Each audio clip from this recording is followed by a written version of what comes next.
If you've been following my channel for even a short amount of time, you'll likely know about my tendency to champion the idea that perspective is significant. Some of the most well-crafted and nuanced characters in the medium are only as well realized as they are because of how much more substantial they seem when biases are put aside and we attempt to view the world through their eyes. Hunter x Hunter in particular invites the audience through dialogue, theming, and more to view different characters through each of their respective mindsets in order to get the full scope of the story experience. Usually, this applies to the more antagonistic characters like the Chimera Ants or the Phantom Troop, but if we take this concept and turn it on its head, we can neutralize what tend to be biased views on the protagonistic characters of the story. An extremely interesting case opens up here if we stop looking at Gon through a romanticized lens and instead think of him as just another functional character in Togashi's world. With this more neutral mindset, parallels suddenly begin springing up that may not have ever seemed plausible before. Notable to me are the pretty incredible similarities that become present between Gon and Uvogin when you stop and think about it. Both are simple characters in essence, both love the thrill of fighting, both live honestly and with their heart on their sleeve, and both don't really give a damn about people that aren't associated with them. There are even more similarities, but most significantly of all to me, both Gon and Uvogin have a profound, extremely deep care for those closest to them. Somehow, Nobunaga was able to sense this in Gon, and found it all very nostalgic and endearing.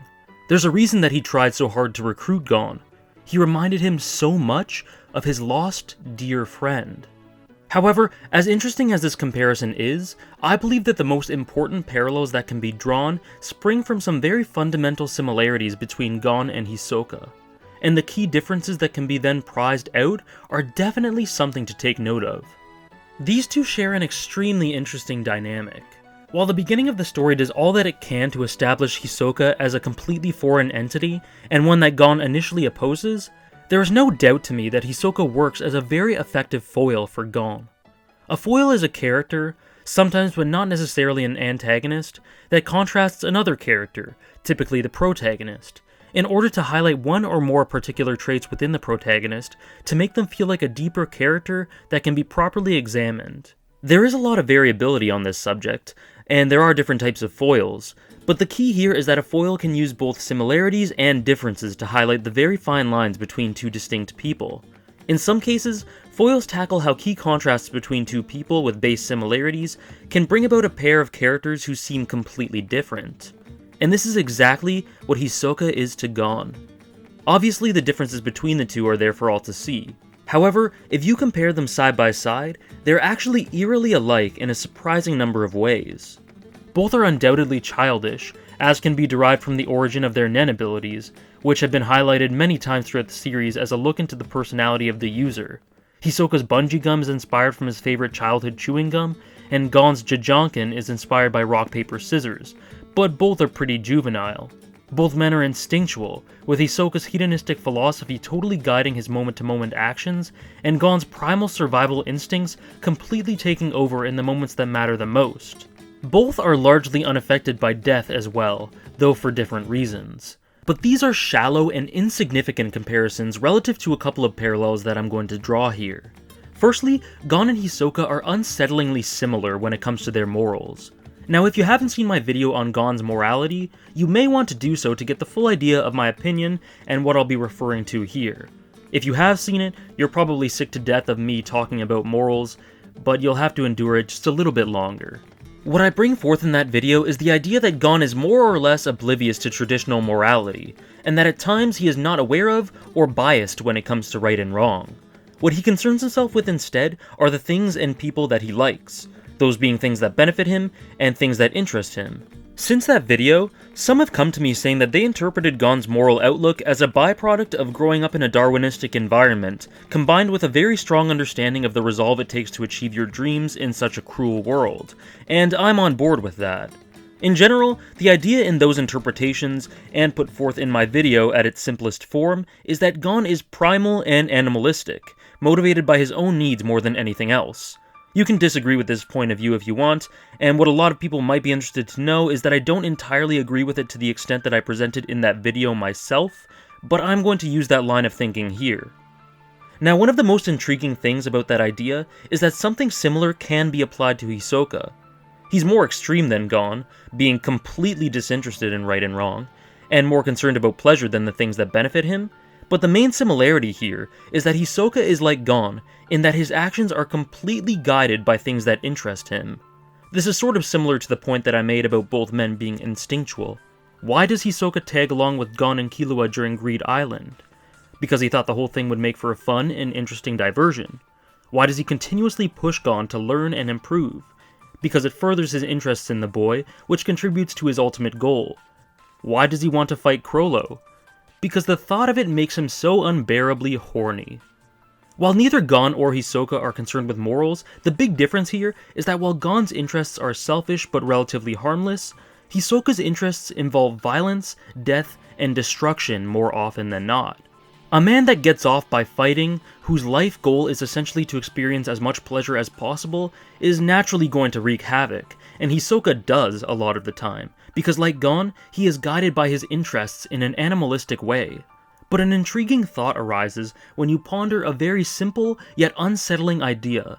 The idea that one of the only significant things separating Hisoka and Gon is their interests.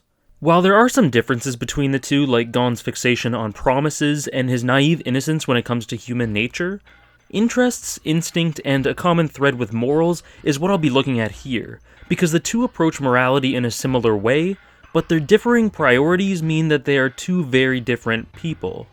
And I can understand that it might rub some people the wrong way when I say that Gon's priorities are one of the few things separating him from a guy like Hisoka, but I have to stress just how much a person's priorities in life can tell you about that person. Long-term priorities don't tend to change from day to day in most cases, because they are deeply integrated with the type of people we are. So, take this idea with the disclaimer that it says as much about the differences between the two men as it does about the similarities. Gon is interested in his loved ones, having simple fun, learning new things, and finding his dad. But what if his interests were not quite as benign? What if Gon's sole interest was fighting? Logic dictates that he would become someone similar to Hisoka in this instance. Now obviously there are very key personality differences between the two that are important to note. Hisoka is very different from Gon in that he has a flirty, nonchalant, sadistic, mean-spirited disposition. It's worth saying that he's a whimsical liar, a transmuter, to contrast the simpler nature of enhancers like Gon. But what I'm trying to say here is that if Gon shifted his animal-like endeavors to focus on combat and nothing else, he and Hisoka would share a distinct character trait. The main question here is what if the divergence point between the two characters was not a divergence at all? Essentially, Hisoka is an example of what Gon could become if Gon's sole interest was the joy he got from fighting. However, as easy as it is to say that and marvel at how quickly Gon could become someone like Hisoka, the fact is that for it to happen, he would have to completely disregard everything else in his life, as Hisoka seems to have done. And this is a huge stopping point. Now do me a favor and keep this thought in the back of your mind, because we're going to revisit it very soon. Gon and Hisoka are two selfish people, but a huge difference between them is that Gon's care extends from himself to those within his inner circle, while Hisoka literally only cares about his own pleasure. Significantly, both have a larger-than-life drive to achieve the things that they set out for, but extending from this, the two men have an absolutely dominant fixation and love for fighting. Obviously, Hisoka's feelings towards combat are more developed, and like I said, his fixation on fighting is much stronger than Gon's, as demonstrated with Gon's extreme fear when first experiencing Hisoka's bloodlust. But Gon displays tiny moments here and there that are not unlike what one would associate with a younger Hisoka. And I believe that Hisoka is so enamored with Gon, not just because of his potential and drive, but partly because he sees some of himself in him. Think of the scene after his first encounter with Hisoka, where he admits that he has experienced a sort of thrill in experiencing mortal fear for the first time, with his innocent curiosity instinctively making him yearn for the sensation again. Or even the scene on the boat, on the way to the tag challenge, where Killua witnesses Gon literally shaking in anticipation of the mortal obstacle of Hisoka ahead of him. There's also the scene after his fight with Hisoka in Heaven's Arena, where he determinedly reflects that he needs to reach Hisoka's level for no reason other than to get stronger, Or the instance where he recklessly ignores the group's plan and decides to sacrifice his limbs just to get a hit on Genthru in Greed Island. This one in particular is so interesting because Genthru was legitimately thrown off and scared by Gon's sheer determination and willingness to go so far. And this moment brings to mind another primary Hunter x Hunter character who has no problem with sacrificing his limbs. I'm aware that the circumstances are quite different, but it's an interesting parallel nonetheless. His stubbornness during the dodgeball game, his insistence to fight Pito even though his true goal was to save Kite, the examples are everywhere. Gon has a clear love, and maybe even lust, for combat, one that he initially played off as a byproduct of his quest to find Jing, but that has since evolved into one of the primary elements that define him as a person. While characters like Killua or Kurapika fight as a means to an end, Gon finds an extreme thrill in putting his life on the line and duking it out in battle.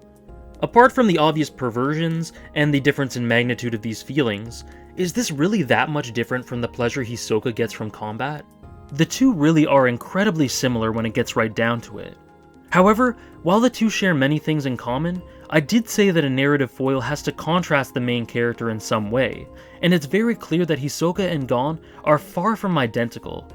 I believe that where they deviate is when it comes to the nature of their relationships with others. Gon manages to incorporate a care for those close to him in a lot of the things that he does, while Hisoka doesn't seem to care for anything at all except his own pleasure. Gon has a group of people that he genuinely loves, and while I don't think that we can rule out anything with a character as mysterious as Hisoka, I think that it's probably safe to say that he doesn't have such a group of friends. He has some sort of a connection with Machi and a strange relationship with Illumi, but nothing like the love Gon has for his inner circle. Remember when I said that in order for Gon to shift his interests to that of Hisoka, he would likely have to disregard everything in his life that doesn't have to do with fighting? The main thing stopping Gon from doing this and becoming someone like Hisoka are his friends and family. How could he possibly let go of them? And since this is the major factor separating Gon and Hisoka, it would make sense to try and work back to see what contrasts between the two men's lives may have caused this difference to occur. And here I'd like to draw some attention to developmental psychology, a field of psychology that has to do with how humans are shaped and developed at different parts of their lives. Developmental psychology touts the concept of sensitive periods, in which children are most predisposed to growing interests and attachment to things. These sensitive periods are critical for forming the type of person that the children will become. Of course, they aren't everything, but they are significant, and they're commonly known to occur around early childhood. Now, related to this, Gon had a family life with Mito and others as a child. Not a perfect one, but definitely a loving one. And this human connection instilled a simple care of others within him, turning him into a young man with the capacity to make close friends. Regarding Hisoka, however, and even considering what we get from the one-shot written by Sui Ishida, we don't really know what his early life was like. But both Togashi and Ishida definitely allude to the idea that it wasn't conventional, even by the unusual standards of Hunter x Hunter. Hisoka does refer to his mother as a person that taught him some illusionary tricks, but that was so minimal that I think any conclusions drawn from it would be insubstantial. Keep in mind that a lot of what I'm about to say is just conjecture, because so little is known about Hisoka's childhood. Maybe he's just the way he is because he's just the way he is. But with a character like this, I think that the floor is open to some theory crafting. I hypothesize that somewhere down the line, Hisoka was met with a major life moment that led him on the path to ignore human connection. Whether that moment was traumatizing is up for debate, but something undoubtedly had to happen in Hisoka's past for the man to become so purely self-involved. And while Hisoka was probably isolated and becoming more and more inwardly focused, Gon was receiving love and nurturing from his Aunt Mito and all of the lively people of Whale Island. Above all, I think that something like this is likely the cause for the fundamental differences between Gon and Hisoka. Please note that I'm not saying that Hisoka was a helpless victim who should not take responsibility for his actions, because that is not what I think at all. He may have been dealt a difficult hand, but everyone has troubles in life to one degree or another. Yet not everyone becomes a sexually charged psycho clown. Now, if we accept a theory like this to be plausible, this actually becomes a very somber point that puts a sad tinge on Hisoka's character. While it's obvious that Hisoka is having the time of his life, it is a life that is undoubtedly lonely. I know that Hisoka probably doesn't care about that, but it still begs the question. If the major thing separating Gon from Hisoka is the simple presence of affection in early life, then how close was Hisoka to being someone who cared about and was capable of making true friends? Or to flip it the other way, how close was Gon to being a person that would walk a path of villainy? Like I said, it's possible that Hisoka sees some of himself in Gon, and we see how crazy and insane Gon gets throughout the Chimera Ant arc. Yet this is still a boy who is good-natured and positive at heart. If this good nature and ability to make friends is all that separates him from one of the most dangerous killers in the setting, was something so simple really what prevented Gon from becoming someone resembling a villain? It's a fascinating, yet uneasy point that underscores how important it is to pay attention to individual circumstances in appreciating characterization. In Hunter x Hunter, is the line between the good and the bad simply drawn by how much you're exposed to human connection in your early years? Could something so simple as a lack of proper emotional affection be the cause of so much of the villainy in this series? As interesting as this thought is, and independent of how it may apply to Hisoka and Gon, it's definitely a narrow-minded way to look at it, especially when there are so many variables at play in determining who a person becomes. So for this reason, I don't really buy into this method of thinking. Instead, I like to take a different approach in thinking about it, and say that in Hunter x Hunter, there's no line separating the good and the bad, and in some instances, there is no good or bad, but rather just a myriad of people, shaped and formed by their own personal experiences, a product of both their environment and inherent nature. Above all of the wonderful elements that this series has, this complexity of characterization is what keeps me coming back and reflecting on Hunter x Hunter, time and time again. Please feel free to leave your thoughts on what I've said here in the comments below, and thanks very much again for taking the time to watch this video.